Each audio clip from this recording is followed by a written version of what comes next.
Baruch atah Adonai Eloheinu melech haolam asher kideshanu b'mitzvotav betzivanu al divrei Torah. והערבנה אדוני אלוהינו את דברי תורתך בפינו ופתיות עמך בית ישראל ונהיה אנחנו וצאצאינו וצאצאי צאצאינו כולנו יודע שמך ולא מודה תורתך לשמה. ברוך אתה אדוני המלמד תורה לעמו ישראל, אמן.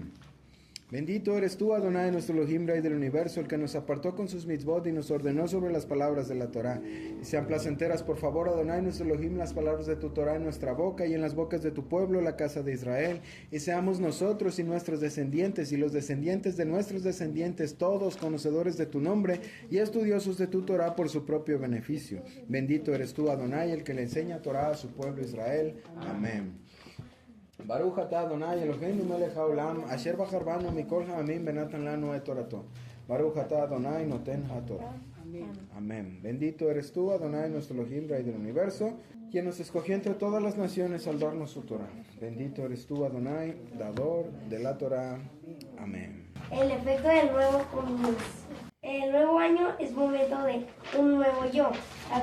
A lo que me refiero es que cuando nosotros en una fecha específica decidimos cambiar, entonces un nuevo nosotros, un nuevo yo nace hacia el mundo y nosotros cambiamos en cierto aspecto como querramos cambiar, y esto tiene que ver en, por ejemplo, las festividades como Rosh Hodesh. En Rosh Hodesh es para que nosotros cambiemos lo que hicimos mal, que lo corrijamos y que aprendamos acerca de esos errores, que los corrijamos y que mejoremos en ese aspecto.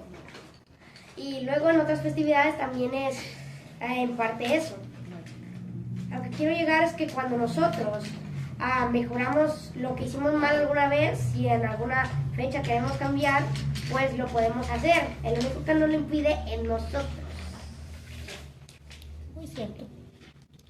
Y supongo que eso por el nuevo año es porque parte de lo que leíste a lo mejor tiene que ver justo con el hecho de que ya va a llegar la festividad de Pesach. Y con Pesach, bueno, antes de la festividad de Pesach más bien inicia el mes de Nisan y es el primer mes del año. De hecho estamos a escasos, ¿qué? 10 días menos, ¿verdad? Sí, menos sí. Para iniciar el nuevo año. En la Parashá se habla mucho sobre los sacrificios y toda la cosa.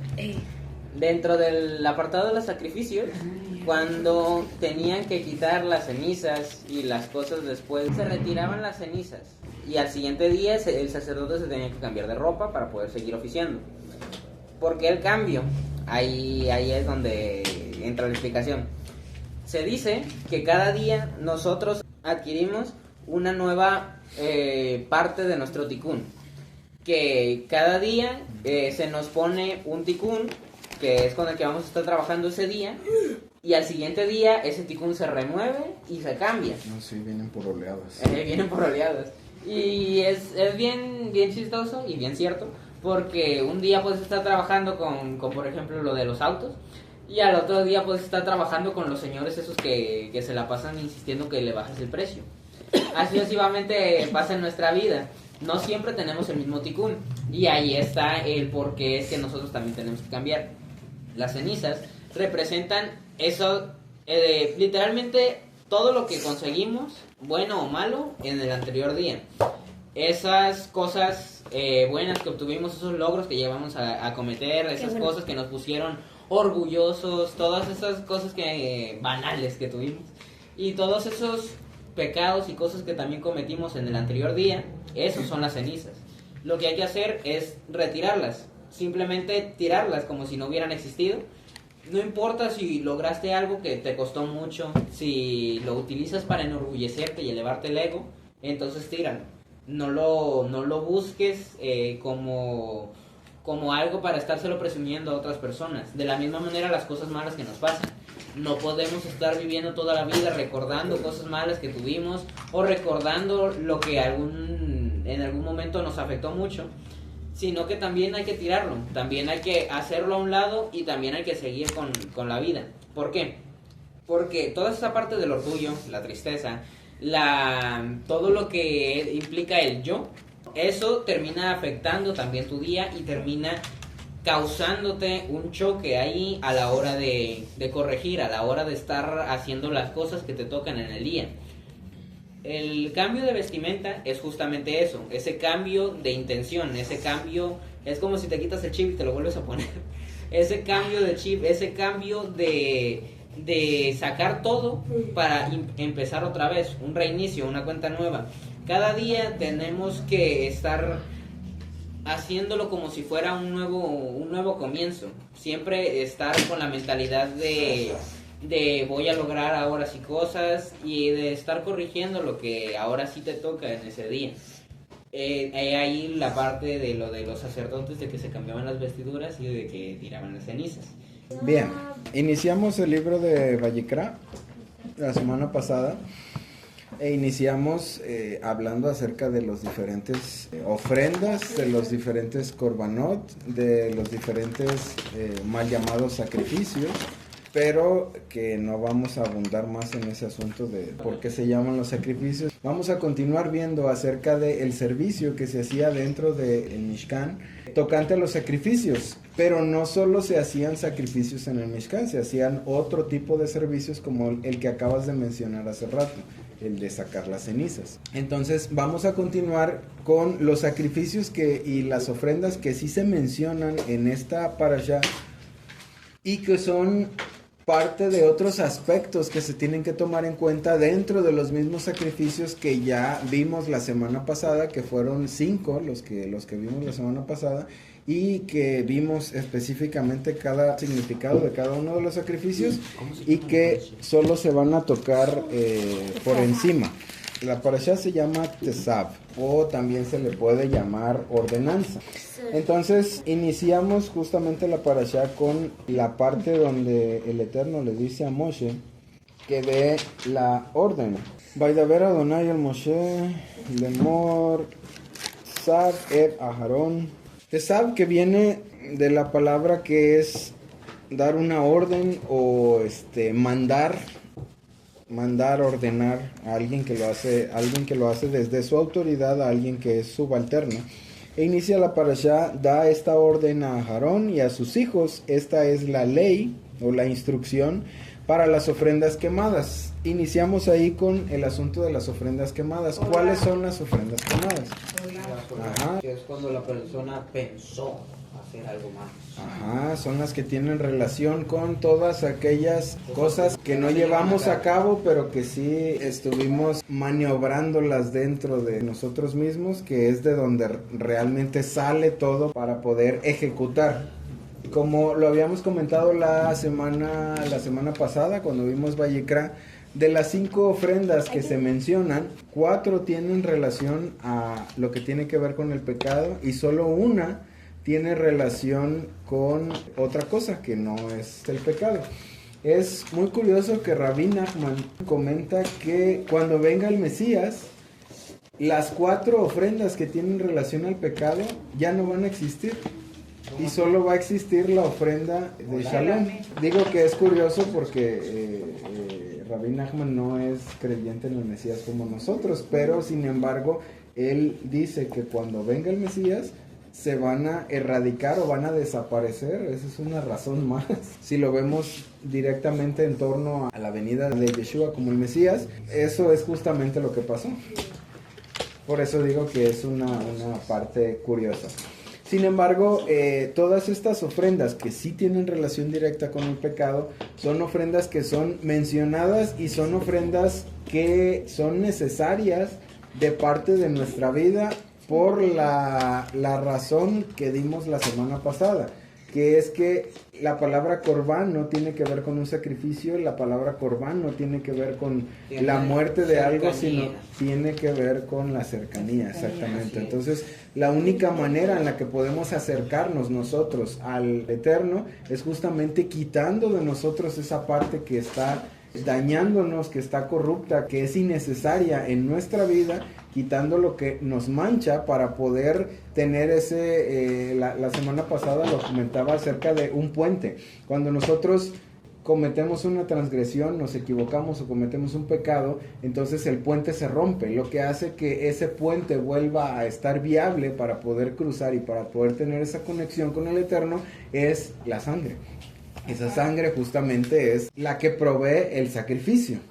Y como ya lo habíamos comentado la semana pasada, sin sangre no hay puente, no hay remisión de pecados. O sea, queda un agujero, un abismo entre el Eterno y nosotros hasta que se cubra esa parte con el puente, hasta que haya esa capará, esa cubierta que nos permite hacer esa conexión. Justamente por eso es que Yeshua tiene tanta relación, o la venida de Yeshua tuvo tanta relación, una relación directa con todo lo que tiene que ver con el pecado, porque Él era el que tenía que hacer ese puente para que nosotros pudiéramos tener esa conexión.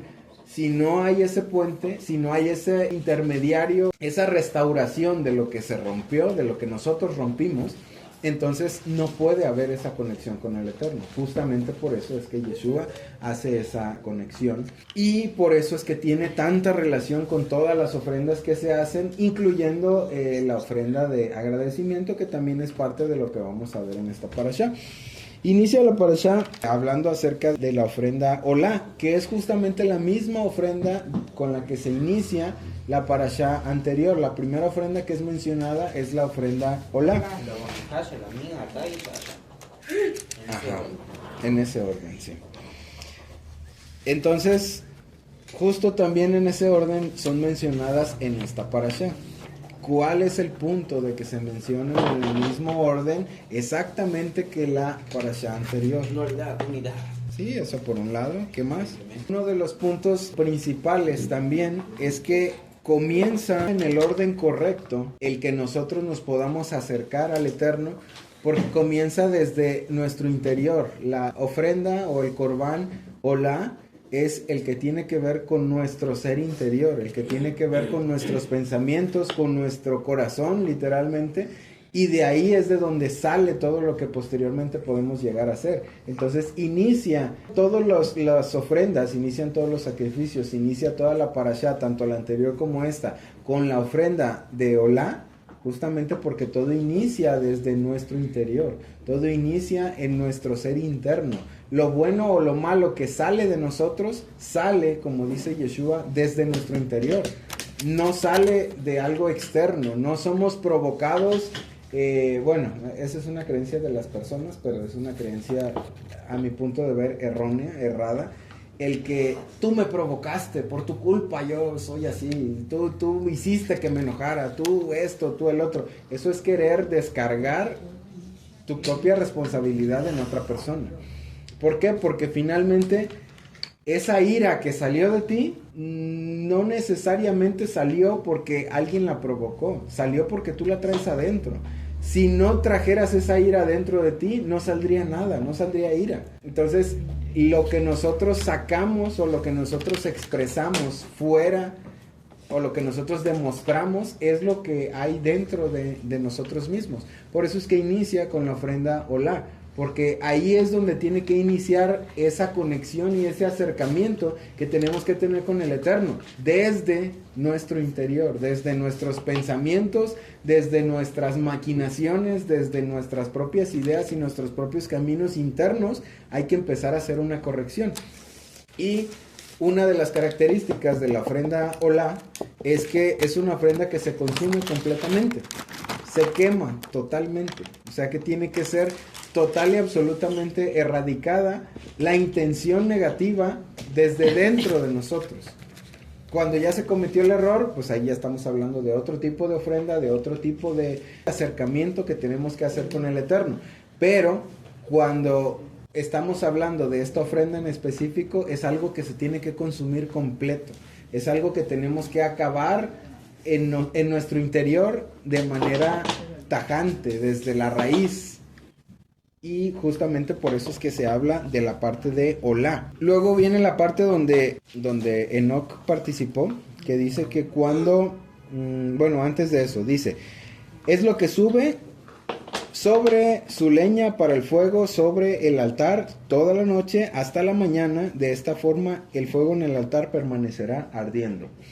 Una de las características del Mishkan era que el altar de los sacrificios siempre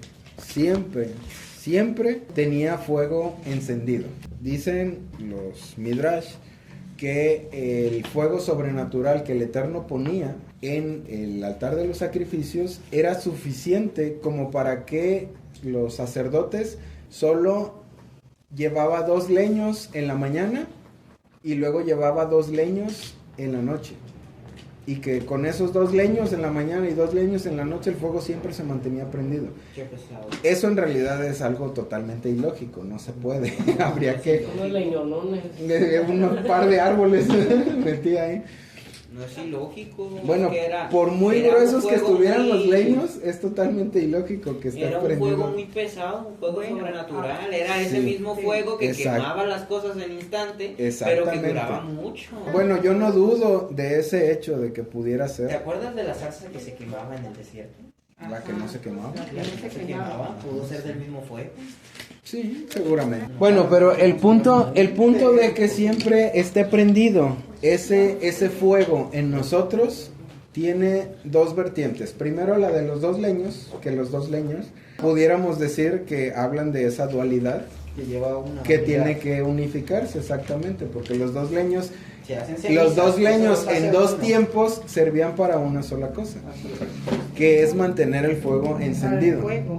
Ahora, en nuestra vida, ese altar que siempre tiene que estar encendido es la parte en la que nosotros tenemos que mantener una disposición continua, siempre, de día y de noche, los 365 días del año, a poder resarcir ese puente que nosotros mismos rompemos. Esa comunión, esa cercanía con el Eterno se puede romper, y nosotros constantemente la rompemos a través de nuestro mal obrar, a través de nuestro mal pensar, incluso a través de las partes de oscuridad en nosotros que no iluminamos. Y esas partes de oscuridad que nosotros no iluminamos hacen que se rompa esa cercanía con el Eterno.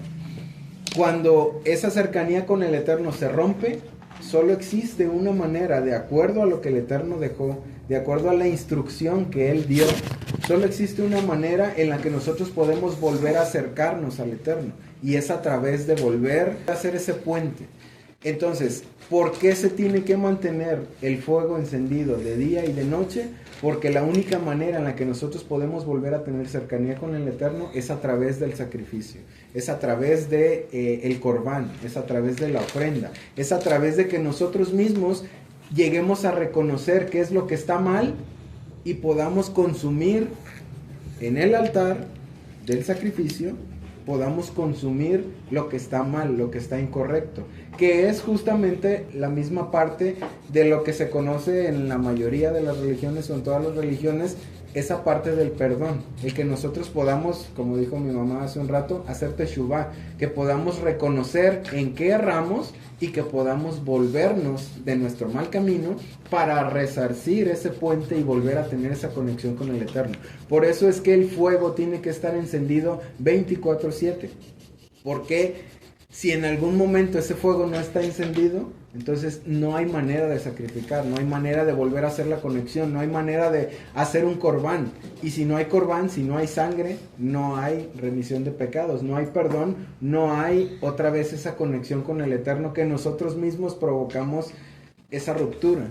Entonces, por eso el fuego tiene que mantenerse encendido. Ahora, este fuego tenía 2 elementos: el elemento natural, Cerillo, que es el que proveemos nosotros, y el elemento sobrenatural, que es el que provee el Eterno.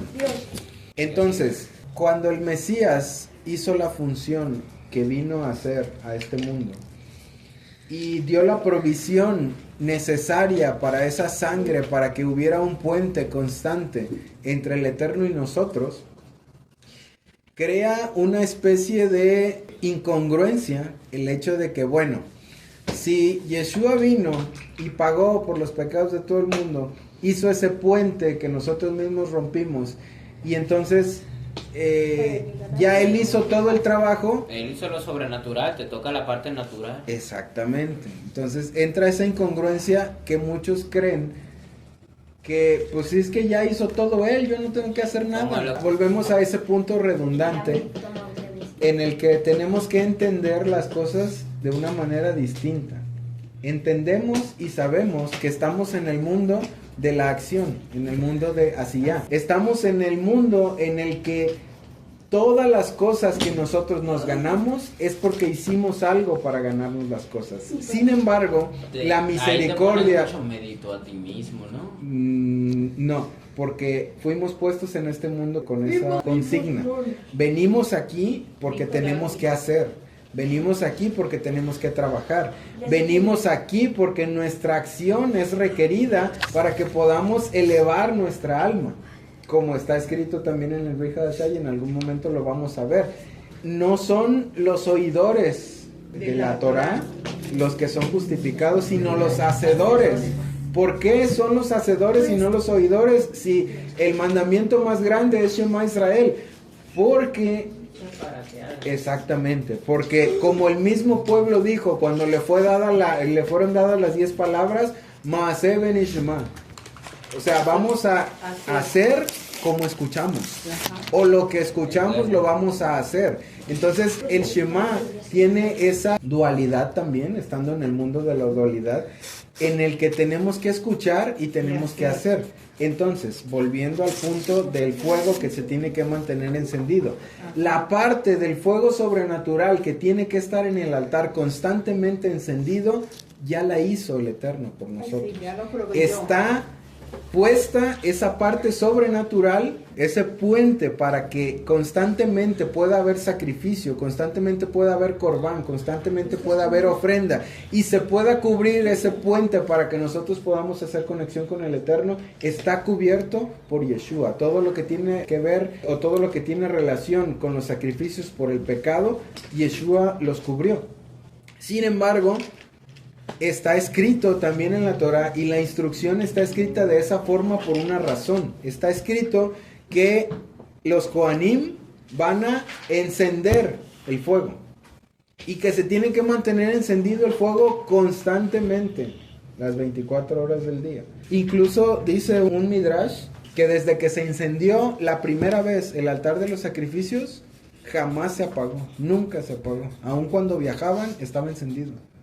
Uy, pobrecito. Ah, eso sí, Como sé. yo, Eso el dicen altar ellos. con la Eso dicen ellos. Pobrecito. El altar O sea, tenía sí, o sus sea, argollas para que lo pudieran No cargar. se Sí, puede pero- porque todo lo cubría. Sí. Y Y aún a así... menos, a menos que las telas fueran mágicas y que no se quemaran, pero todo tenía que ¿Por qué le cubierto queremos porque dar nadie lo explicación veía. a Dicen cosas que- sobrenaturales? Dicen que estaba cubierto. Dicen que estaba cubierto, Cubierto, pero pero que aún así se siempre veía. estaba encendido. Que el fuego que se mantenía encendido siempre no era el fuego natural, sino ese fuego sobrenatural.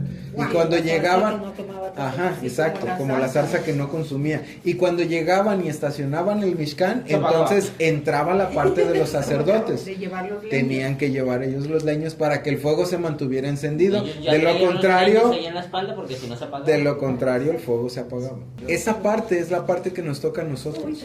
O sea, de alguna manera el ser humano por muchos años ha llegado a interpretar o a creer de su vida que las cosas que nos suceden son por cuestiones exteriores, son por cuestiones externas a nosotros.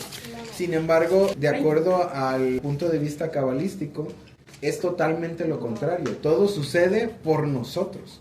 No es de afuera para mí, sino de mí para afuera. Entonces, todo lo que acontece en mi vida, todo lo que pasa en mi diario vivir, yo lo provoco porque es lo que yo necesito para que pueda existir esa parte en la que yo mantengo el fuego encendido. Y no se trata de una ira, no se trata de ese tipo de fuego, se trata de la parte en la que yo trabajo para que la parte natural se una con la parte sobrenatural. La parte sobrenatural es la misericordia constante que existe sobre todo el mundo, que viene por parte del Eterno. Esa es la parte sobrenatural. Pero si nosotros no hacemos nuestra parte natural, si nosotros no hacemos la parte que tiene que ver con nuestro esfuerzo, el fuego no puede mantenerse encendido. funciona así. No funciona así, Las exactamente. cosas no caen de la nada, uno tiene que ir primero. Sí, y como lo hemos dicho una y otra vez, nosotros nos esforzamos y hacemos la parte que nos toca de manera natural y el Eterno pone la parte sobrenatural. Entonces, volviendo a la parte del altar, volviendo a la parte del fuego, el fuego tiene que mantenerse encendido. Y nosotros somos los que mantenemos la parte natural de ese fuego encendido. Sin nuestra parte, el fuego sobrenatural se apaga. ¿Por qué? Porque el Eterno... Porque ocupa una parte natural para hacerlo sobrenatural. Porque como dijiste, quiere que hagamos algo para que Él nos ayude y haga lo demás. Sí, pero no. El Eterno no nos necesita de ninguna manera y en ninguna forma para hacer cosas sobrenaturales. Nosotros somos los que necesitamos al Eterno para hacer lo que nosotros naturalmente no podemos hacer. El punto de el fuego sobrenatural es que ese fuego sobrenatural siempre puede estar presente, porque el Eterno no nos necesita para encender ese fuego. Sin embargo, nosotros sí necesitamos que exista ese fuego sobrenatural para que pueda consumirse lo que se tiene que consumir en nosotros y que pueda volver a existir ese puente entre nosotros y el Eterno. Entonces, la parte sobrenatural, el Eterno la puede tener ahí siempre. El sacrificio que Yeshua hizo es un sacrificio eterno, como está escrito en Hebreos, y no hay necesidad de más sacrificio. Sin embargo, la parte que nosotros hacemos, el Eterno no la va a hacer por nosotros, porque eso nos toca hacerlo a nosotros. Porque todo lo que Él quería hacer y todo lo que Él quería poner a nuestra disposición, ya lo puso. Pero es como si tenemos un animalito, por ejemplo. Tenemos un animalito y al animalito le ponemos agua, le ponemos una comida bien gustosa y lo dejamos ahí en el plato. Y entonces le decimos al animalito, le abrimos la puerta y le dejamos ahí todo para que el animalito coma. Si el animalito no va y come, el animalito se va a morir de hambre. Y se va a morir de hambre por gusto, porque la comida y el agua están ahí. Entonces, ¿es culpa mía si el animalito se muere? Yo ya hice la parte que me toca.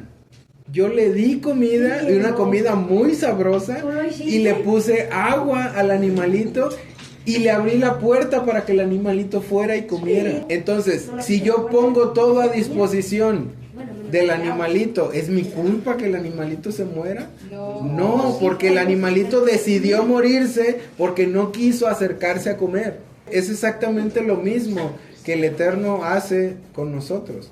Él ya puso todo. Todo lo sobrenatural que nosotros necesitamos, Él ya lo puso. Y nos puso en este mundo y nos abrió las puertas de bendición y nos abrió las oportunidades para que nosotros pudiéramos alcanzar lo más alto que querramos llegar a alcanzar. Sin embargo, Él ya no es responsable o culpable de que nosotros no querramos esforzarnos por alcanzar nada. Porque Él ya dispuso todo lo sobrenatural. Nosotros solo tenemos que hacer cosas naturales y esfuerzos naturales. Pero si decidimos no hacerlos, no llegamos a ningún lado. Entonces, si decidimos no mantener esos leños en el fuego natural para que el fuego sobrenatural siga existiendo, el fuego se apaga. Y no se apaga porque el Eterno ya no tiene misericordia de nosotros o porque el Eterno ya no nos quiere ayudar. Se apaga por nuestra negligencia de no mantener el fuego encendido. Posteriormente dice, cuando el fuego haya consumido la ofrenda quemada sobre el altar, el Cohen, habiéndose puesto sus vestiduras de lino y cubiertos con sus calzoncillos de lino, removerá las cenizas y las pondrá a un lado del altar. ¿Qué significa el lino? De acuerdo a la Sefirot, ¿en qué Sefirá entra el lino? En Gesed, exactamente. Entonces, hablando acerca de las vestiduras de lino y cubierto con sus vestiduras de lino y cubierto con sus calzoncillos de lino, removerá las cenizas y las pondrá a un lado del altar. El altar, que es representativo de la parte donde se consume lo que es negativo en nosotros, la parte donde se va a volver a realizar el puente con nuestro corbán. Y entra, como vimos en la parashá pasada, cuando estábamos viendo acerca de las ofrendas, hay una parte donde entra también el agua, que dice que el Cohen va a lavar. En este caso el Cohen no lava, pero la misericordia siempre está presente dentro de todo acercamiento que nosotros tenemos con el Eterno. La misericordia siempre está presente. Por eso el Cohen tiene sus calzoncillos de lino y tiene sus vestiduras de lino, porque son un representante de la misericordia. En la parte del sacrificio, donde dice que el Cohen lavará las partes del animal antes de ponerlas sobre el altar, también entra la parte de la misericordia, que es un arquetipo directo, el agua de la misericordia del Eterno, así como lo es el lino de la misericordia del Eterno. El agua representa misericordia. El lino, las vestiduras de lino también. También representan Y lavar misericordia. el- Ahora, está la parte donde el Cohen, este Cohen, que dice que retiró las cenizas y las puso a un lado del altar, para poderse llevar las cenizas de ahí a un lugar limpio, que hablamos acerca del lugar limpio donde se llevaba todo lo otro que se tenía que quemar. Es justamente esa parte de la que yo estaba hablando, que el hecho de que se lleve a un lugar limpio es algo que no tiene que ver con el infierno, porque el infierno era el basurero a donde se llevaban las cosas que eran desechos. Sin embargo, esta parte donde habla acerca de que el animal se tiene que consumir en un lugar limpio, o que las cenizas tienen que ser llevadas a un lugar limpio, no se refiere al Gehinnom, sino se refiere a un lugar aparte, especial. No se debe satanizar el hecho de que sean desechos, porque no son desechos comunes, no son desechos exactos, no son desechos impuros, sino son parte de algo elevado, son parte de algo que identifica esos restos, identifican el que nosotros hicimos un esfuerzo para volver a restablecer esa conexión con el Eterno. Por eso no son considerados como algo impuro o como algo, como la basura, algo que se tiene que desechar como algo que no queremos, sino es algo que tiene, de alguna manera se pone en un lugar limpio porque tiene la relevancia espiritual de que no es basura, es algo alto, es algo elevado, es como un recuerdo de que nosotros volvimos a poner ese puente, volvimos a hacer esa conexión. Precisamente por eso no se lleva a la basura, se lleva a un lugar limpio. Y el Cohen se tiene que cambiar de vestiduras para poder hacer este asunto. Que hablamos acerca de las vestiduras, que también van a entrar y van a ser mucha parte de esta parashá, las vestiduras. ¿Qué fue lo que hablamos acerca de las vestiduras cuando tocamos la parte de las vestiduras, cuando vimos el libro de Shemot? Que son los mandamientos que vas cumpliendo, que entre más mandamientos cumplas, de más vestiduras te vistes, y que el Cohen Hagadol tenía más vestiduras, 4 más que los sacerdotes normales, porque tenía un nivel espiritual más elevado que ellos. Sí, entonces la parte de las vestiduras sí entra en una parte muy importante, porque las vestiduras, nuestras vestiduras, lo que tiene nuestra alma para vestirse, entra dentro del punto de qué tanto guardamos o qué tanto dejamos de guardar. Esta parte donde tiene que cambiarse las vestiduras implica un esfuerzo. ¿Un esfuerzo de qué? El cambiarse de vestiduras implica el que puedas añadir diferentes facetas de los diferentes mandamientos que puedes llegar a guardar. ¿Por qué? Porque cuando vemos mandamientos relacionados a la comida, por ejemplo, puede que alguien guarde esos mandamientos relacionados con la comida, pero no guarde los mandamientos relacionados con las fiestas. Entonces, esas vestiduras que tienen que ver con la comida, las tiene la persona, pero no tiene las otras vestiduras necesarias para la parte de el guardar las fiestas. Este punto donde el Cohen tiene que cambiar sus vestiduras es la parte donde nos relacionamos con los distintos mandamientos en las distintas esferas, porque hay mandamientos que están relacionados directamente con el Eterno, pero hay mandamientos que están relacionados directamente con mi prójimo, hay mandamientos que están relacionados directamente con la restitución, y hay mandamientos que están relacionados con la comida, por ejemplo. Entonces hay diferentes estratos o diferentes tipos de mandamientos que yo tengo que ir añadiendo a mi manera de vestir mi alma, a mi manera de conducirme.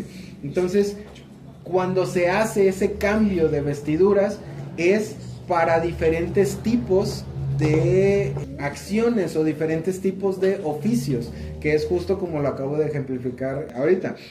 es lo que tiene que ver en relación a la comida, o lo que tiene que ver en relación a las fiestas, lo que tiene que ver en relación a no profanar el nombre del Eterno o no usar el nombre del Eterno en vano, o lo que tiene que ver en relación a no codiciar las cosas de mi prójimo. Entonces, en relación a eso va el cambio de vestiduras, que hay diferentes estratos o diferentes tipos de vestiduras que podemos llegarnos a poner dependiendo cuál sea la acción que nosotros vamos a realizar. En el caso del Cohen, tiene que cambiarse cuando va a llevar las cenizas a un lugar limpio. ¿Por qué? Porque es una acción que amerita unas vestiduras totalmente diferentes. No son las mismas vestiduras que necesita para hacer el sacrificio y poner las cenizas a un lado. Por eso, después de hacer el sacrificio y poner las cenizas a un lado, tiene que cambiarse. ¿Para qué? Para llevar las cenizas de ahí a otro lugar, porque es algo que tiene relaciones totalmente distintas. Son mandamientos que tienen distintos niveles. Uno sirve para hacer la conexión y el otro sirve, como dije hace rato, para un recordatorio, un memorial, un símbolo de que hiciste esa conexión. O sea, son cosas distintas, son acciones distintas, pero las dos acciones son necesarias. ¿Por qué? Porque el hecho de que exista un antecedente, el hecho de que existan esas cenizas que fueron llevadas a un lugar limpio, son un recordatorio de que tú hiciste en algún momento una desconexión. Si no hubiera habido desconexión, no habría habido un sacrificio y no habría habido cenizas que te están recordando que hiciste una desconexión. Entonces, todo el círculo completo de lo que es esa acción en específico se cierra cuando se cubren todas las partes. Si no se cubren todas las partes, entonces no se cierra el ciclo completo y no existe ese antecedente, no existe esa parte donde cierras el ciclo y comienza otro ciclo, cierras el ciclo y comienza otro ciclo, que es la parte de esa perfección que existe en todos los ciclos que el Eterno tiene siempre. Fíjate qué importante el hecho de quitar las cenizas, así como diciendo, porque Sí. dice bien claro ahí que el Cohen removerá las cenizas para que el fuego no se extinga. Sí. Entonces, teniendo ese punto de que cuando tú llevaste tu ofrenda, esa ofrenda por los malos pensamientos, por esas malas, todavía no llegaban acciones, Sí, la y Lola. fue quemada, y lo hiciste para tener esa conexión otra vez con el Creador, que ese pecado, vaya, te restó, ¿no? Pero si en este mundo natural de repente, igual, cuando tú te acercas al Eterno después de haber pensado mal sobre algo o actuado mal en otro tipo de caso, te acercas al Eterno y Él te perdona, tú tienes que remover las cenizas, porque el hecho de que ya hayas hecho la acción y te hubieras acercado al Eterno no borra el punto de que a veces tú sigas cargando con las cenizas. O sea, no las remueves y ese fuego se puede apagar porque sigues teniendo culpa, sigues teniendo la parte a lo mejor de la victimez, de decir, híjole, yo hice eso, no debía haberlo hecho, no debía haber pensado, eso que yo pensé es malo, o sea, y traes ese tipo de cosas, remordimiento, culpa, etcétera. Y eso tarde que temprano va a hacer que el fuego se apague, igual que el dejar el montón de cenizas ahí del animalito, que era para conectarte con el Creador, pero el dejar el montón de cenizas iba a apagar el fuego tarde que temprano. Entonces sí es bien importante que, ok, ya te acercaste al Eterno, entonces ahora las remueves y las llevas a un lugar limpio. No se trata de olvidarlas y en este Sí, mundo como- natural y como de, ya "Ay, no sirve. no pasó". Ajá, sino de entender que el Eterno ya te perdonó porque tú hiciste ese trabajo y ahora las pones en un lugar donde te recuerde de alguna manera que ya fuiste perdonado, pero ya no vuelvas a eso. Y es muy de notar que mucho tiempo dentro del cristianismo, por ejemplo, llegamos a hacer esa parte.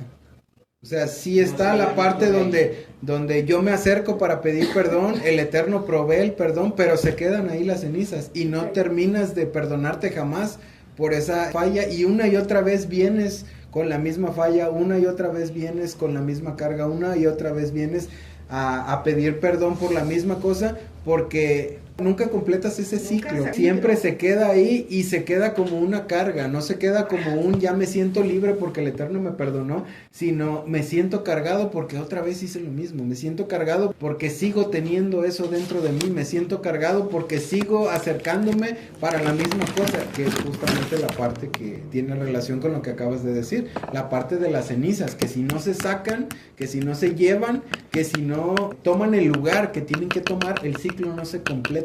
Y cuando no se completa el ciclo, no se completa la obra.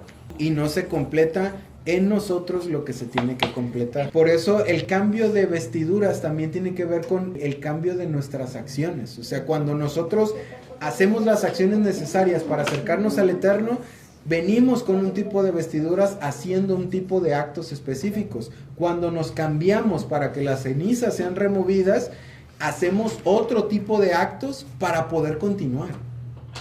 O sea, ya no tenemos esas vestiduras que son para acercarme y pedir perdón, sino ya me cambié para continuar con el ciclo que sigue. Y son como dos acciones diferentes, perdonar a uno o al otro y perdonarte a ti mismo, ¿no? Sí, y que se quite Son dos esa acciones parte de la diferentes, culpa. por ¿sí? así decirlo. Y justamente porque son acciones diferentes, es que hay que hacer cambios de vestiduras. Porque las vestiduras, como ya lo comentamos en algún momento, tienen relación directa con nuestras acciones, con nuestro guardar los mandamientos. Bien, seguimos. Está la parte donde dice que las cenizas tienen que ser removidas para que el fuego permanezca encendido en el altar, no permitiendo extinguirse. Cada mañana el Cohen prenderá la leña sobre él, arreglará la ofrenda quemada, hará que la grasa suba en ofrenda de Shalom. Y el fuego permanecerá encendido en el altar continuamente y no se apagará. Esta es la ordenanza o la mitzvah o la ley o la instrucción para la ofrenda de grano. Ya ahí nos pasamos al versículo 14. Para la ofrenda de grano que los hijos de Aarón ofrecerán delante del Eterno, delante del altar. Pasamos a la segunda ofrenda, que es la ofrenda de Minjá. ¿Qué les dije acerca de la ofrenda de Minjá? A Que ver, es la más alta de todas. Hay una cosa bien importante acerca de la ofrenda de Minjá que tiene relación con el Mashiach. Que es la ofrenda de los pobres también dijimos. Ajá, que es la ofrenda de los pobres. donde ayunas porque das todo de ti, te das en ofrenda, pierdes sangre y toda la cosa.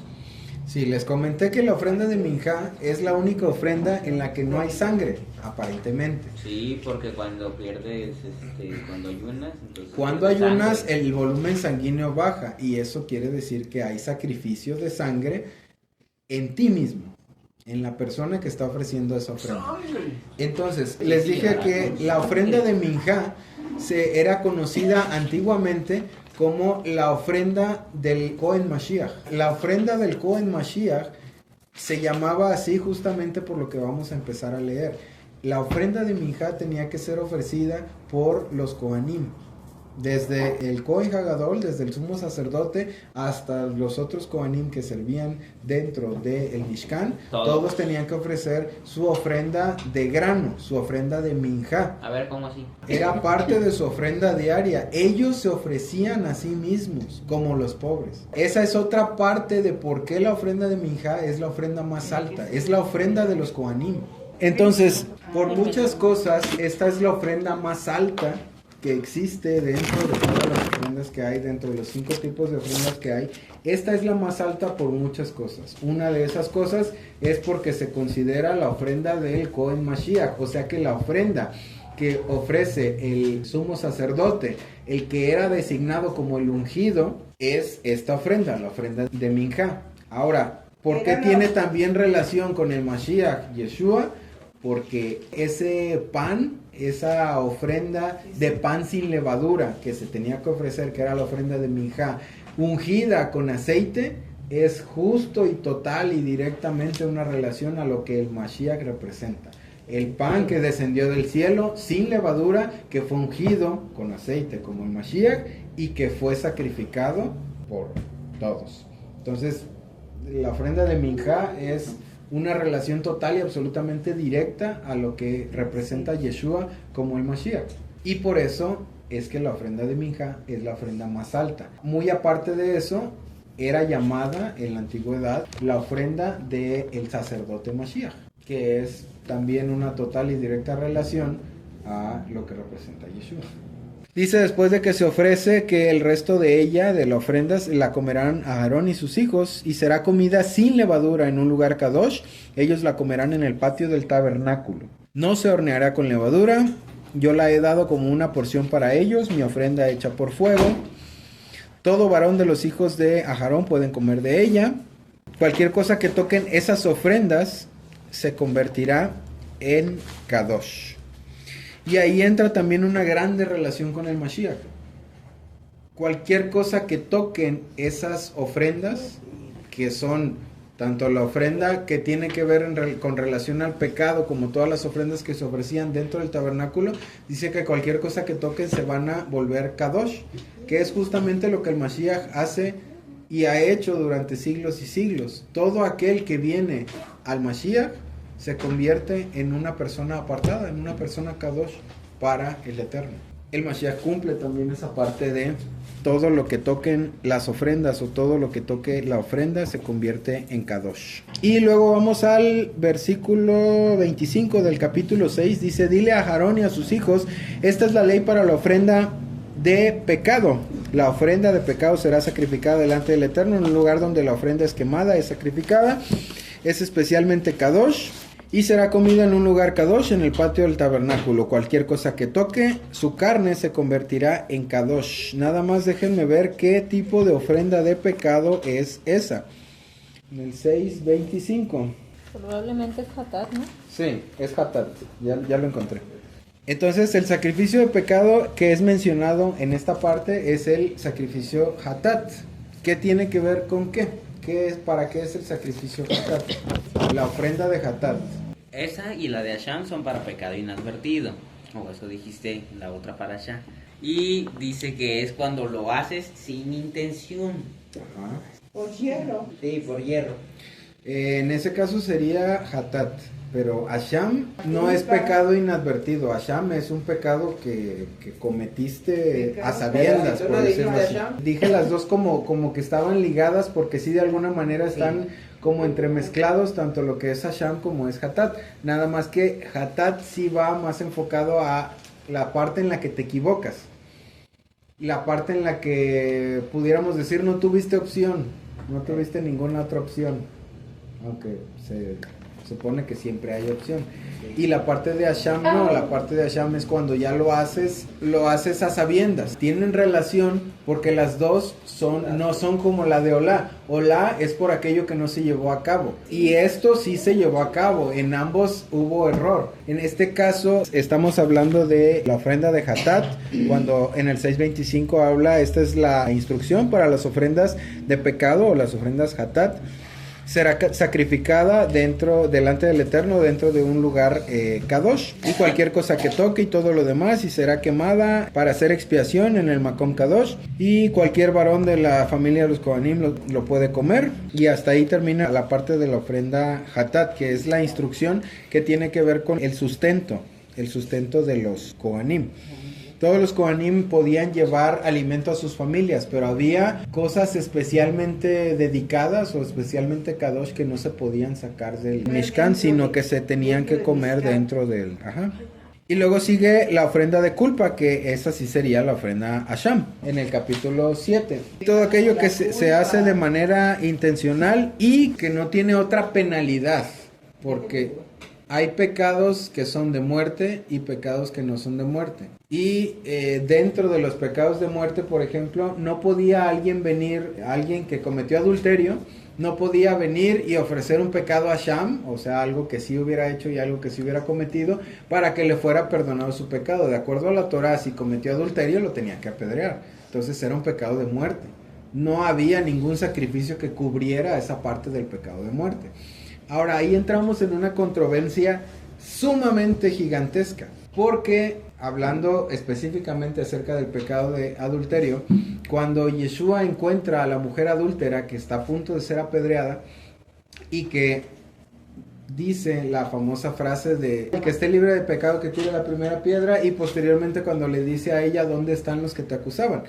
Entonces entra en una controversia extremadamente grande, porque de acuerdo a la Torah sí tenían que matar a la adúltera, porque la Torah especifica que no hay sacrificio para ese caso. Dice que si hay adulterio tienen que tomar a los dos, tanto al adúltero como a la adúltera, y apedrearlos, o sea, se tienen que morir. En el caso de robo sí puede llevar la persona un sacrificio a Asham, está obligada a llevar un sacrificio a Asham, y no solo eso, está obligada también a restituir más una quinta parte de lo que robó.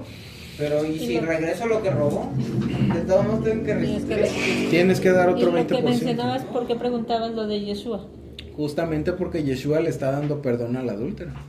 pero tú ibas a añadir el por qué lo está haciendo. Que pasó por alto el mandato. Ajá, por El decir. mandato era que los apedrearan los dos. Ajá. Pero los que lo estaban acusando nunca estaban encubriendo al hombre, nunca lo presentaron ahí. Exacto. Ahí no está Yeshua pasando por encima del mandamiento. Los que pasaron por encima del mandamiento fueron los que solo trajeron a la mujer para apedrearla y al hombre lo dejaron ir. Entonces, por eso entra esa controversia. ¿Está transgrediendo entonces Yeshua la Torah? No, los otros fueron los que ya no quisieron apedrear a la mujer porque se dieron cuenta que estaban haciendo algo erróneo. Porque la Torah sí es muy específica. Si los encuentras en el acto del adulterio, ahí en ese acto de adulterio los tienes que tomar, a los dos se irá a apedrear. Entonces, la encontraron en el acto de adulterio, a los dos, porque si no, no puede estar adulterando solo. Entonces, si los encontraron a los dos, ¿dónde está el otro? ¿Sí? Entonces, esa es la parte a la que Yeshua les está poniendo el peso correcto. O sea, ¿por qué están haciendo esa injusticia con esta mujer si no está el otro? O sea, yo creo Solo que sí. lo estaban acusando. Sí, tal nada vez. más sí. O sea, por alguna razón la querían matar. Y el otro, O no había otro, tal vez. o no había otro, sí, nada más estaban buscando una razón para matarlo. O sea, Yeshua, O Yeshua para tentar a Yeshua, a ver qué hacía. también. Es Sí, que yo todo no el tiempo sé. lo estuvieron probando. A ver Sí, si sí, él sí, guardaba los constantemente, mandamientos y la constantemente. verdad, quizá también fue esa situación de que sabían que quizá ella era una prostituta también. Sí, Y mientras lo estaban, mientras todo, nadie sabía nada, nadie decía nada, pero Sí. de repente, hay que acusar a este. hay que a echársela. ver qué dice. Ajá, sí. Tal vez. Sí, puede ser. Sí, hay muchas hipótesis ahí en ese asunto, pero Bien dijo que- hablando acerca de lo que hizo Yeshua, no está transgrediendo la Torah. Los otros que trajeron a la mujer, esos sí están transgrediendo la Torah. Ahora, en el caso actual, ya no rigen las leyes en las que tienes que pagar con tu vida por ciertas y cuales cosas. De hecho, el adulterio ahorita es uno de las cosas más comunes que pueden Es un existir. deporte. Volviendo al punto del adulterio y lo que tiene que ver con eso, es el hecho de que no hay un sacrificio para eso. O sea, sacrificio a Sham era nada más para ejemplificar la parte de para qué sirve el sacrificio Hatat y para qué sirve el sacrificio a Sham. Ambos sacrificios son sí por errores cometidos, pero no errores que ya tengan una pena distinta, como en el caso de los que son errores o penas capitales, de errores que causan la muerte, como esos dos que acabo de mencionar. Si por ejemplo alguien por error come algo inmundo, tiene que traer su sacrificio Hatat. Si alguien no por error, sino con intención comete, defrauda a alguna persona, tiene que traer su sacrificio Asham, y así sucesivamente. O sea, por cada una de las diferentes cosas que son mencionadas dentro de la Torah y que no tienen un castigo específico, hay que traer, para volver a restaurar esa conexión, hay que traer ese sacrificio. Sin embargo, ahora ya no existe esa parte en la que nosotros podamos traer un sacrificio por ninguna de las cosas, incluyendo la parte del adulterio, incluyendo la parte donde matan a una persona, incluyendo todo aquello que la Torah tiene especificado. Entonces, ¿qué pasa en ese sentido con los pecados o las transgresiones que sí son causa de muerte? El Eterno no es tan inflexible así como nosotros podamos llegar a ser, porque a pesar de que la Torah en muchos sentidos se ve muy inflexible, en muchos sentidos se ve así como muy tajante y como haces esto y vámonos, maten a todo el mundo. A pesar de que se ve de esa forma, el Eterno jamás ha sido su intención y jamás ha estado en esa postura. Incluso en el Antiguo Testamento, como lo mencionan, que se ve el Dios de la ira, y en el Nuevo Testamento se ve el Dios del amor. El Eterno no ha cambiado ni va a cambiar jamás. Él siempre se ha comportado de la misma manera, y una tras otra en diferentes etapas del ser humano ha provisto para que el ser humano se pueda acercar a Él. En esta etapa, esta provisión era algo que apuntaba al futuro, era algo que el Mesías iba a traer, pero no es como que en esta etapa el Eterno tenía toda la ira y todo el enojo para cargarlo sobre cualquiera que se le pusiera enfrente. El Eterno tenía esa provisión de misericordia y siempre la tuvo.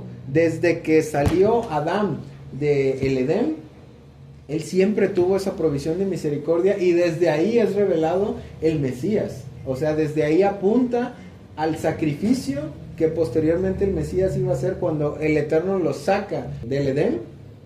Él sacrifica a un cordero para vestirlos y luego sacarlos. Entonces desde ahí apunta a toda la misericordia que el Eterno siempre ha tenido una y otra vez con la humanidad. Sin embargo, el hombre siempre lo ha visto como, ay, este es el malo y el otro del Nuevo Testamento es el bueno. En realidad no.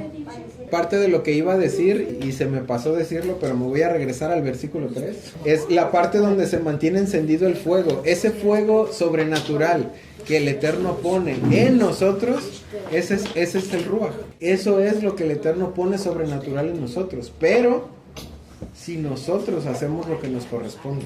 Si no, como dice en el Nuevo Testamento también, si contristan al Espíritu, si contristan al Ruach, el Ruach se va y se acaba la parte sobrenatural. Bien, ya nos pasamos de tanto de Hatat como de Hasham y vamos a pasar a el versículo 11 del capítulo 7, que dice: esta es la instrucción para sacrificar ofrendas de Shalom ofrecidas para el Eterno. ¿Qué dijimos acerca de la ofrenda o el Corbán de Shalom? Ajá.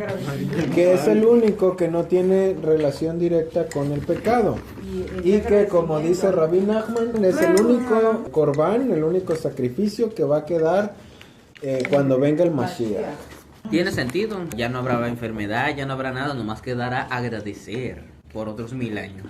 Inicia la parte de el Corbán de Shalom, hablando acerca de que si una persona ofrece para dar gracias, la ofrecerá con un sacrificio de acción de gracias de tortas o de panes sin levadura, mezcladas con aceite de oliva, un matzá untado con aceite de oliva y hechas de harina fina mezclada con aceite de oliva, fritas. Con tortas de pan leudado, él presentará su ofrenda junto con el sacrificio de ofrenda de Shalom para dar gracias. Hay una parte en esta situación de las tortas del pan leudado. ¿Cuándo ofrecemos pan leudado como un...? ¿Por qué si se ofrece, a diferencia de todas las ofrendas que tienen pan sin leudar o tienen pan sin levadura, por qué se ofrece justo en esta ofrenda pan leudado y en Shavuot también se ofrece pan leudado? Es algo interno, de hecho sí, es literalmente eso, lo explica solo.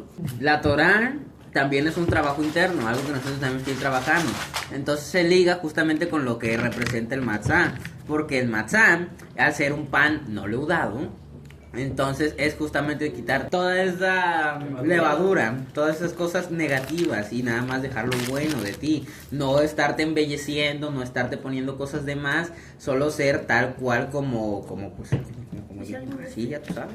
Pero aquí si llevas tortas de pan leudado, o sea, aquí sí tienes que llevar. Por eso y todo lo que tú dijiste es de un pan que no está leudado, Pues de eso. un pan sin levadura, y aquí está diciendo un pan con levadura.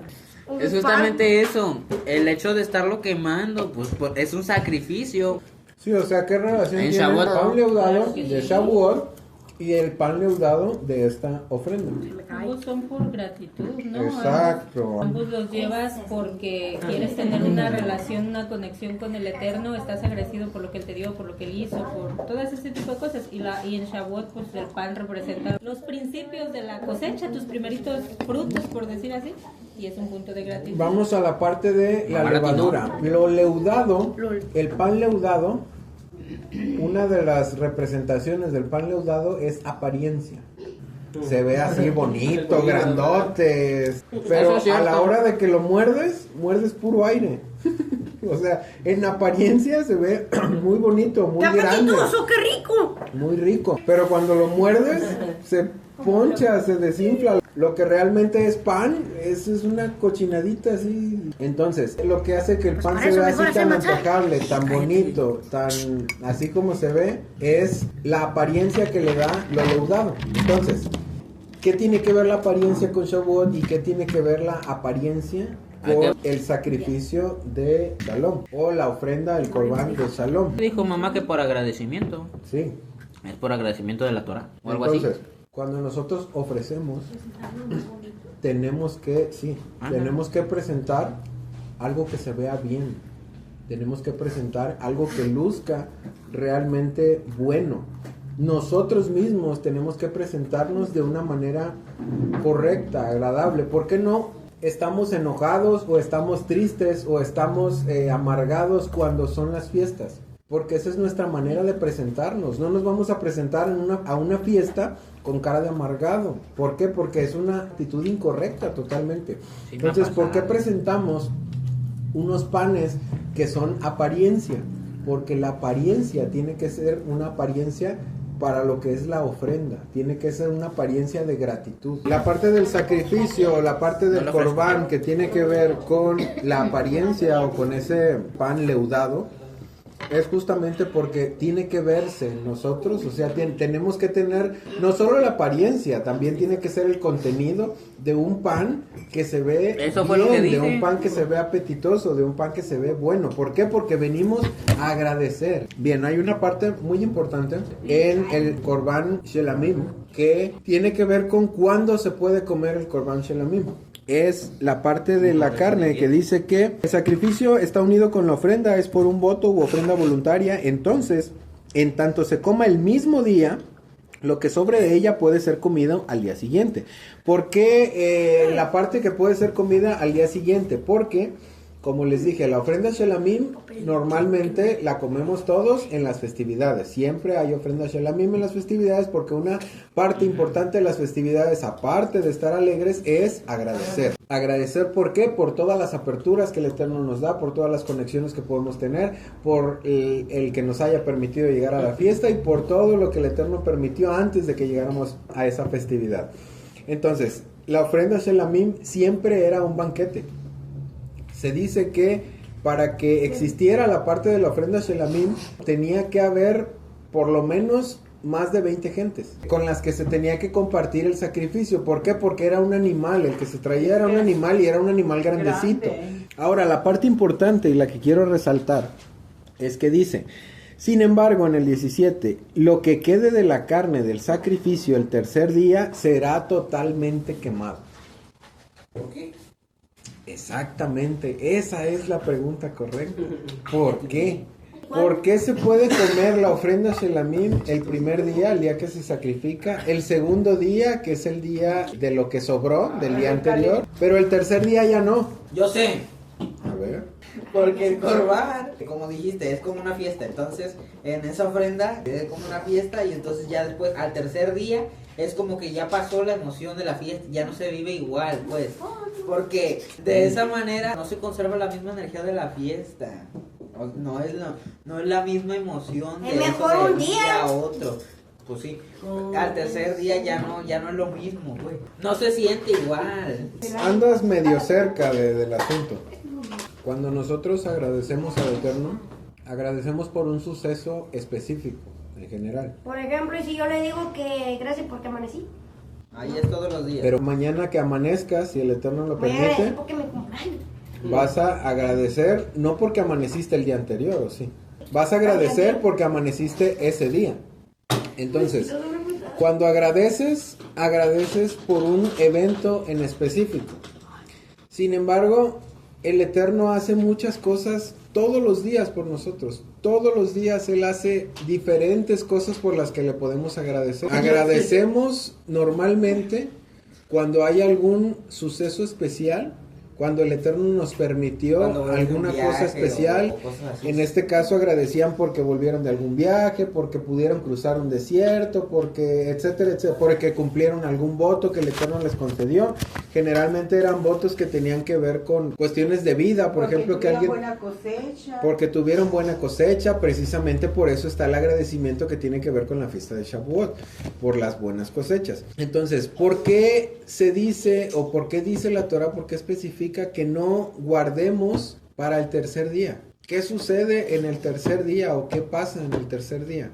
El Eterno hace tantas cosas por nosotros que constantemente deberíamos tener banquetes de agradecimiento. No se conserva para el tercer día porque eso es como hacer una remembranza a algo que ya pasó. O sea, el agradecimiento lo hice hace 3 días Y si yo sigo queriendo agradecer por lo que el Eterno hizo hace 3 días, Te quedas en el pasado. y ya no te puedes concentrar en que el Eterno agradecerlo sigue al haciendo futuro. cosas para ti en los siguientes días. O sea, el punto de que no se quede más allá de 2 días, o sea, de un punto prolongado en tiempo, es que podamos tener en consideración nuevas causas por qué agradecer al Eterno por cosas que sigue haciendo con nosotros. Así como dice Abdel, agradezco porque me levanté en la mañana, sí, pero mañana no vas a agradecer porque te levantaste ayer, vas a agradecer porque te levantaste hoy. Y el día siguiente no vas a agradecer por hace 2 días, vas a agradecer por ese día. Entonces el punto es que, como está escrito, nuevas son cada mañana sus misericordias. Ese es el punto principal del que no se quede de un día para otro, de un día para un tercer día, para que las misericordias del Eterno, que todos los días se renuevan para nosotros, sigan presentes en nosotros como un punto de agradecimiento constante. No que simple y sencillamente, ay, es que el Eterno hace 15 años que me rescató del infierno y entonces yo estoy agradecido, pero de 15 años para acá no ha hecho nada más por ti. Entonces ese es el asunto con el punto de la ofrenda de Shalom. El Corbán de Shalom es que nosotros tengamos presente constantemente que no vivamos en el pasado, sino que adoptemos un poco la naturaleza del Eterno que vive en el hoy. Y que nosotros hoy agradezcamos por lo que hoy el Eterno hace por nosotros. Y mañana no agradezcamos por lo que hizo ayer, sino agradezcamos por lo que está haciendo hoy. Y pasado mañana no agradezcamos por lo que hizo antier, sino por lo que sigue haciendo hoy. Él es el Eterno que vive en el presente. Vamos al 7:19. Vamos a entrar a una parte que se toca muchísimas veces en todo lo que es Vallecra. La parte de lo puro y lo inmundo. Y será inmundo hasta la noche. Y será inmundo por esto. Y será inmundo por el otro. Y será inmundo por acá. Y será inmundo por allá. Ahora, el problema es que entendemos la inmundicia como la parte de la justicia. Tiene una connotación negativa. Y no necesariamente es negativa la parte de lo puro y lo inmundo. Cuando hablamos acerca de inmundicia, o que algo se impurifica, algo tamé, dice: la carne que toque algo inmundo no se comerá, sino se quemará completa. En cuanto a la carne, todos los que están limpios pueden comerla. Pero las personas en un estado de inmundicia que coman algo de carne del sacrificio de la ofrenda de Shalom hechas al Eterno, será cortado de su pueblo. ¿Por qué el Eterno le da tanto énfasis o tanta importancia a la parte de la inmundicia y la pureza? Porque la inmundicia y la pureza, así a grandes rasgos, lo vamos a profundizar más en las siguientes parashot, la inmundicia y la pureza es lo que nos diferencia de los animales. Que ya lo vimos cuando vimos la parte del incienso. Porque los animalitos son de instinto, ellos no saben qué está mal y qué está bien, ¿no? Exacto. Cuando una persona está inmunda, esa persona es como un animalito. Y de hecho, Y cuando sí. una persona está pura, esa persona es como un ser humano normal. Ajá. Entonces, más elevado. O sea, Cuando la cometes un pecado, la diferencia entre una persona inmunda y una persona pura es que la persona inmunda está en una escala más abajo de lo que vendría a ser una persona normal, o sea, está en sus puros instintos animales. Lo que quiere decir que todas las reacciones que tenga esa persona que está impura o inmunda son reacciones instintivas, sí, que son las que normalmente vemos actuar a la gente cuando se enoja, cuando hace esto, cuando hace lo otro. Sí, actúan de manera irracional y actúan de manera instintiva. ¿Qué pasa cuando una persona sí es pura? Entonces tiene un nivel de conciencia. ¿Eso aplica para la nidad y para el parto? Era lo que Ese yo no. la vez pasada. No, Sí, es pero que es en otro sentido. Sí, pero como es en otro sentido, pero ahorita lo estás diciendo desde el punto de que actúas a veces de manera instintiva, pregunto por lo siguiente. Quieras que no, por ejemplo, cuando estás en periodo de nidad, te sientes mal, físicamente te sientes mal Y también actúas actúas a veces de manera instintiva, te molestas, te irritas, no quieres Sin X cosas, razón. sin razón, y actúas de cierta manera instintiva. Sí. Cuando estás en un proceso también de nidad por parto, hay muchas emociones, hay muchos altibajos emocionales por todo lo que tu cuerpo acaba de sufrir, por un nuevo cercito ahí afuera y todo, y también las emociones te hacen trizas en un periodo, y también a veces actúas de manera instintiva, te pones a llorar sin sentido, te enojas sin sentido, O sea, hacen muchas cosas de lo normal, como tú dices, que un ser humano normal No haría hace en conciencia. en conciencia, pero en esos momentos, a pesar de que tú estás, se supone, no estás tan normal, y actúas hasta cierto punto de manera instintiva. Bueno, pero, Sí, pero justo. en ese aspecto te están, lo que te está haciendo hacer así es tus hormonas.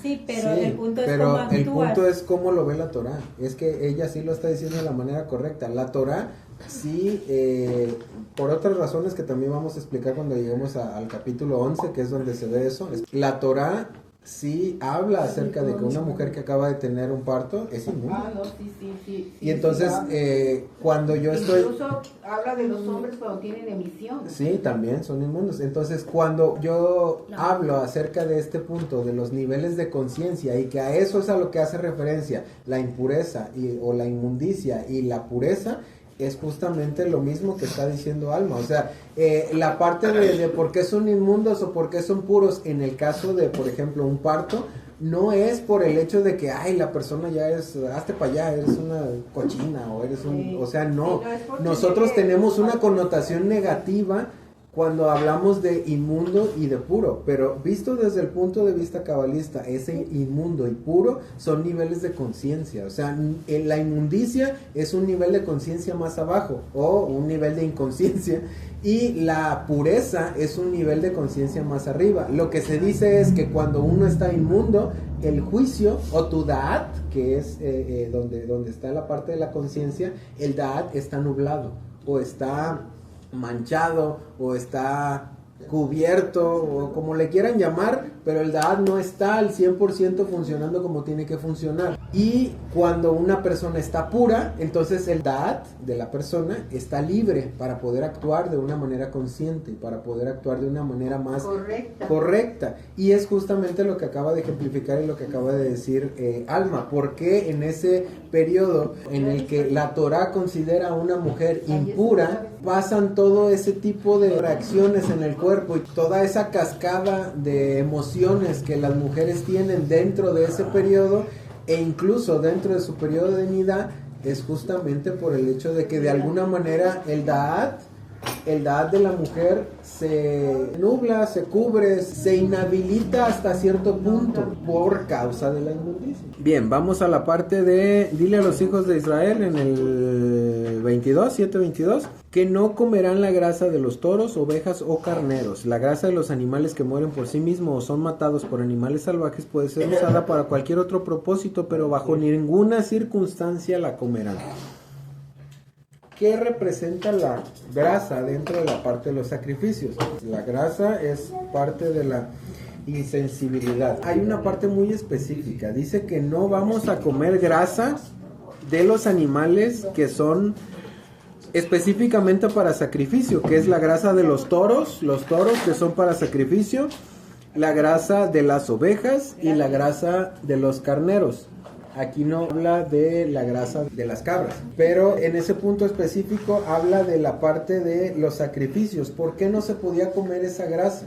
Porque era la parte especial para el Eterno. Exactamente, porque es lo mismo que una parte de la Torá cuando dice que si sustraes o si tomas algo que le pertenece al Eterno, entonces tienes que restituir. Esa parte es la que está poniendo, ahora sí que está sacando otra vez esta parte de la Torá, en la que tú estás tomando algo que le pertenece al Eterno. Entonces, como es parte de lo que le pertenece al Eterno, no podemos tomar de esa grasa y no podemos usarla para nuestro propio beneficio. Aparte de que la grasa sí es una representación de lo que nos hace insensibles tanto a las cuestiones espirituales como hacia las otras personas. Por eso la grasa tiene que consumirse, por eso la grasa tiene que quemarse, porque es algo que pidió el Eterno y porque es la parte que nos quita esa insensibilidad que normalmente podemos llegar a tener para poder generar una verdadera conexión. Y luego habla acerca de la sangre. No comerán ninguna clase de sangre, ya sea de aves o de animales, en ninguna de sus casas, y cualquiera que coma sangre será cortado de su pueblo. No sé por qué, Apello. A ver, ¿por qué, hijo? La sangre es vida. Porque la sangre representa la vida. Y cuando nosotros nos comemos la sangre, nos comemos la vida de otro animal. Hay una relación con estas tres cosas. con la parte de la inmundicia y comer carne inmunda, carne que ha tocado algo inmundo, que es pues lo eso, que... eso en sí ya estás inmundo. Sí, espérame, pero tienen relación las tres cosas, dije, la carne inmunda que se come, la grasa y la sangre, esas tres tienen relación en sí mismas. Porque si te comes cualquiera de esas tres cosas te haces inmundo. Exactamente, y si te comes cualquiera de esas tres cosas, Estás inmundo. se nubla tu juicio, bajas tu nivel de conciencia y te conviertes en un ser más De reactivo, hecho, es más literalmente como los animal. animales, porque los animales comen eso. Cosas que hayan tocado otros animales. Sangre, Comen grasa sangre y comen grasa. Las tres cosas que come un animalito normalmente. y carne inmunda también. También Sí. carne inmunda. Y entonces podrida. esas tres tienen relación porque las tres generan exactamente la misma cosa, te vuelven inmundo, te haces más reactivo, te baja tu nivel de conciencia. Por eso es que la Torah especifica qué podemos comer y qué no podemos comer, porque de acuerdo a lo que el Eterno designó que comiéramos, eso afecta nuestra manera de comportarnos, eso afecta nuestra manera de relacionarnos, eso afecta nuestra manera de ser conscientes o dejar de tener conciencia, de actuar más como animales y menos como seres humanos o viceversa.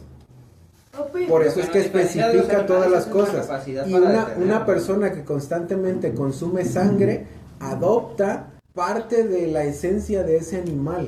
¿Por qué? Porque consumes la vida del animal. Y al No consumir solo la vida consume del la vida, animal, desprecias, porque también si dijiste desprecias que... por un lado la vida y por otro Sí. lado la consumes y esa vida entra en tu sistema y se vuelve parte de tu sistema. Luchas por mantener un nivel de conciencia elevado y luego te metes en inmundicia y pues baja tu nivel de conciencia. Por último entra toda la parte de lo que se supone que ya pasó a este punto, porque como les dije cuando iniciamos Vayikra termina en el punto donde el Eterno llena con la nube el tabernáculo y nadie puede entrar al tabernáculo. Entonces cuando dice que el Eterno llamó a Moshe, o sea, abrió un espacio para que Moshe pudiera entrar al tabernáculo, porque nadie podía entrar al tabernáculo porque la gloria del Eterno estaba ahí. Entonces ya toda esta parte donde aparta a Aarón y a sus hijos y lo que tiene que hacer con ellos y que pone sangre en el lóbulo derecho, los unge en el lóbulo derecho, en el pulgar derecho, de las manos y de los pies,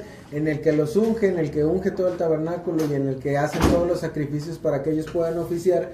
Está repetido en esta parte, nuevamente lo repite antes de entrar a la siguiente parashá, y es algo que ya pasó antes de que pudiera estar la gloria del Eterno cuando terminamos Shemot.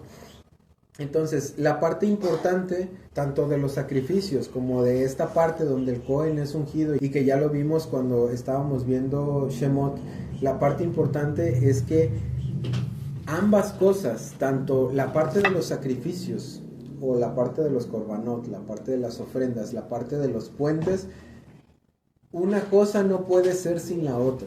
No puede sacrificarse las cosas solas y tampoco pueden ejercer el servicio los Kohanim si no hay nada que sacrificar o no hay nada que hacer.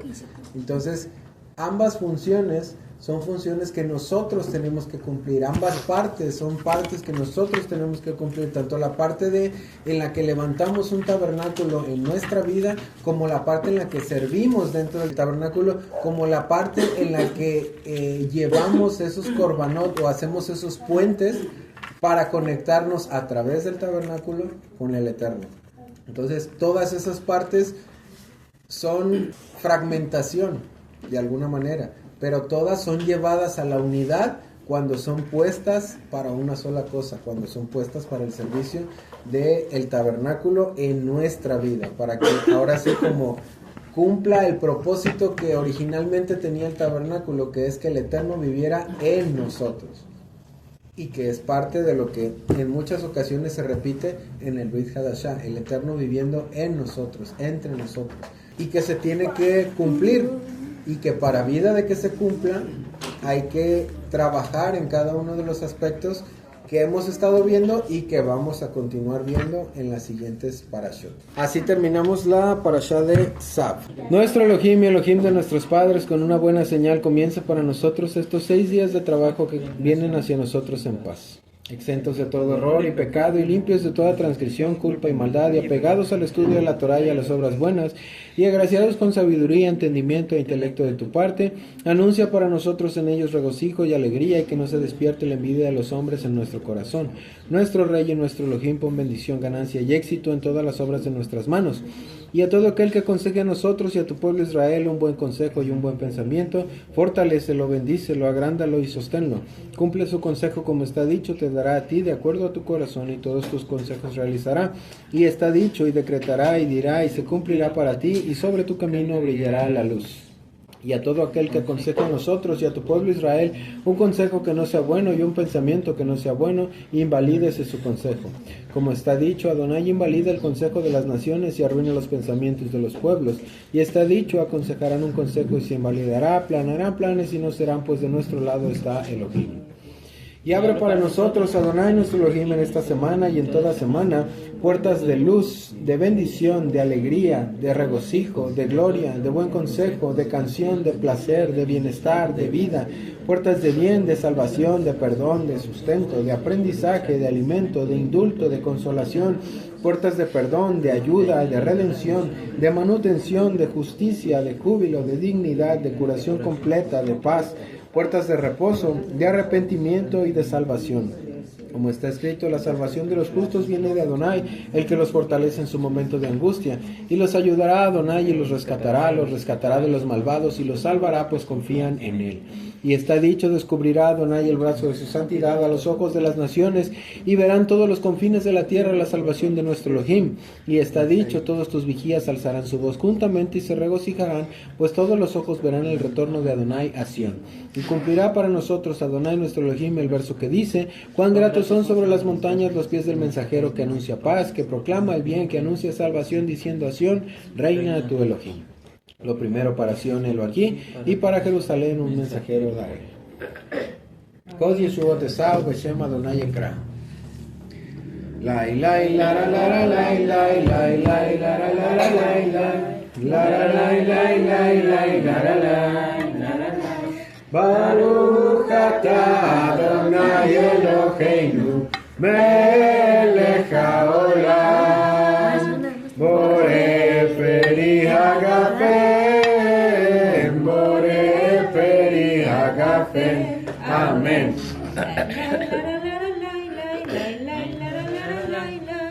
La la la la la la la la. La la la la la la la la la la la la la la la. La la la la la la la la.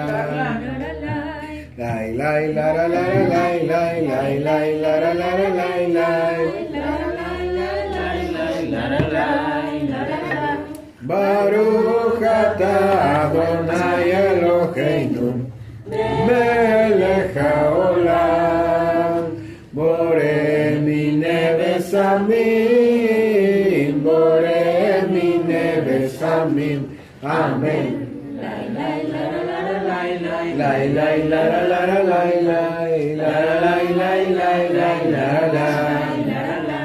La la la la la la la la la la la la la la la Baruch atah Adonai Eloheinu melech haolam borei meorei haesh borei meorei haesh. Amén. La la la la la la la la la la la la la la la la la la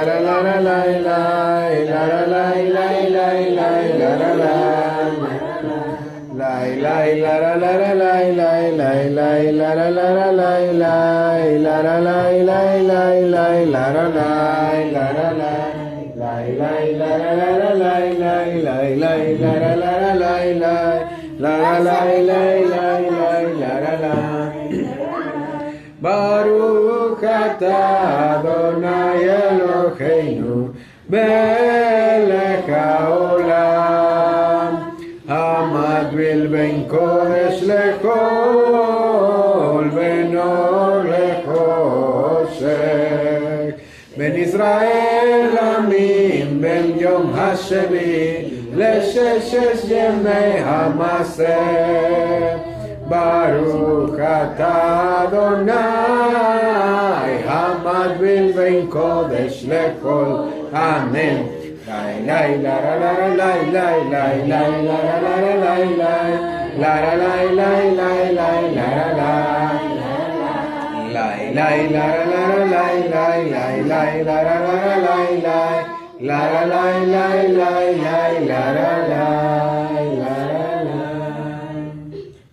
Eliyahu Hanavi, Eliyahu Hatirshvi, Eliyahu, Eliyahu, Eliyahu Agiladi, Bimerai Yamenu, Yavo Eleinu, Il Mashiach ben David, Il Mashiach ben David, Eliyahu Hanavi, Eliyahu Hatishvi, Eliyahu, Eliyahu, Eliyahu Agiladi.